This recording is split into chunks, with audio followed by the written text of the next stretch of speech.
Welcome to Playback with another episode of history. Today, we're diving into one of the most audacious, most unbelievable hoaxes in modern times, the story of the Hitler Diaries.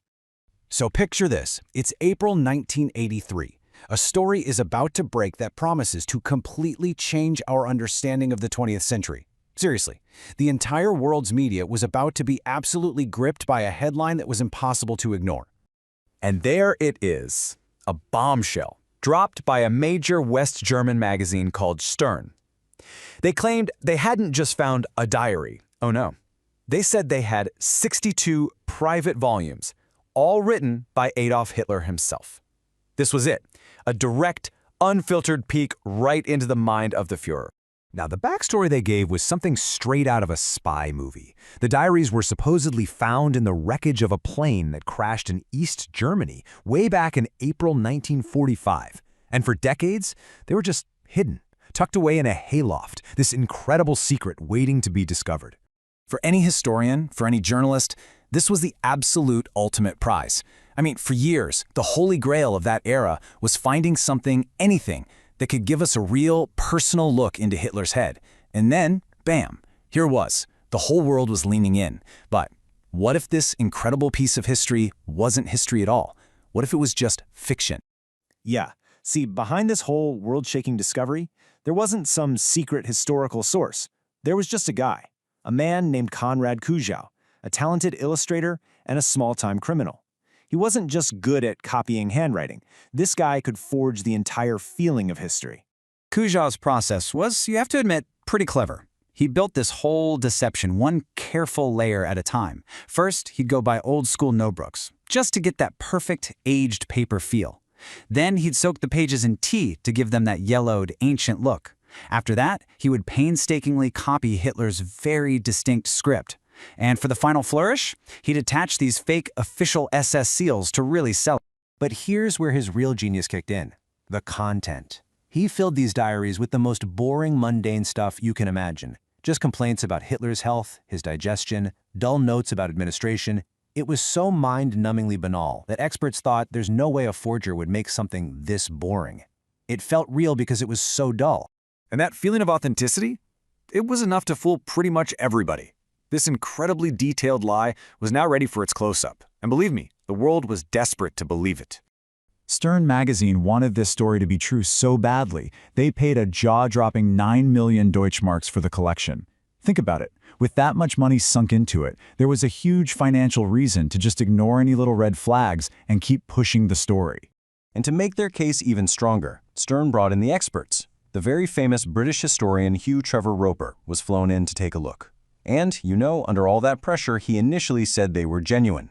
Well, that was all the green light the media needed. The Sunday Times, Newsweek, they all got ready to publish excerpts. For a few wild weeks, the entire world was completely captivated. But you have to ask, right? Could a story this perfect, this huge, really be true?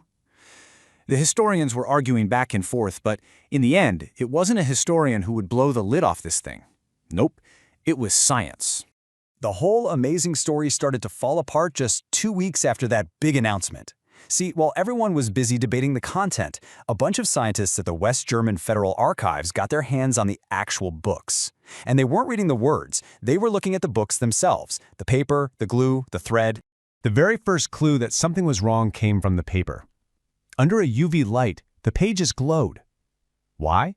Because they had a chemical whitener in them, an optical brightener, to make them look extra white. The huge problem with that? That chemical wasn't used to make paper until 1954, almost 10 years after Hitler died. Whoops. Okay, clue number 2 was in the bindings. A chemical test of the glue that held the books together showed it was a modern adhesive, a type that was only invented after World War II. The physical books just could not have existed back then. And the final nail in the coffin? You remember those official-looking seals? Well, the red ribbons holding them on were made with polyester threads. Polyester is a synthetic fiber that literally did not exist in 1945. The whole thing was a modern fake from top to bottom. I mean, this table just lays it all out, plain and simple. The paper was too new, the glue was too new, the threads were too new, the forensic evidence was devastating and absolute. It wasn't a debate anymore. It was just chemistry. So with the scoop of the century revealed to be a total fraud, the fallout was, as you can imagine, immediate and messy. So what happened to the key players in this whole incredible scandal?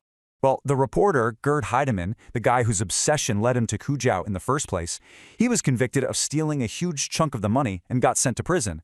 And the forger, Konrad Kujau, he went to prison too, but afterwards, he totally leaned into his newfound fame. He became this minor celebrity, selling his own authentic forgeries. You can't make this stuff up.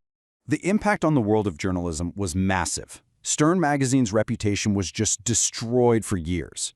But the scandal did force a really painful but necessary change. It led to way stricter standards for authenticating historical documents. And it became the ultimate warning against checkbook journalism. Paying so much for a story that you literally can't afford for it to be fake. And this story from 1983 feels more important today than ever. It's really a direct line to our own struggles with misinformation. The Hitler Diaries showed how a really good story could just steamroll the facts, a theme we see over and over again with fake news, and now with the threat of AI deepfakes. In the end, the Hitler Diaries aren't a monument to history. They're a monument to human gullibility and to how much we love a story that seems too good to be true. They leave us with a really powerful final thought. The tools for faking things have gotten way more advanced, but the lesson here is exactly the same. The most convincing lies are the ones we really, really want to believe. It just makes you wonder, doesn't it? What truth that we all accept today is just another compelling story waiting for its own moment of exposure. And that is the incredible story of the Hitler Diaries hoax. Thank you for joining us on Playback. We hope to see you in the next episode.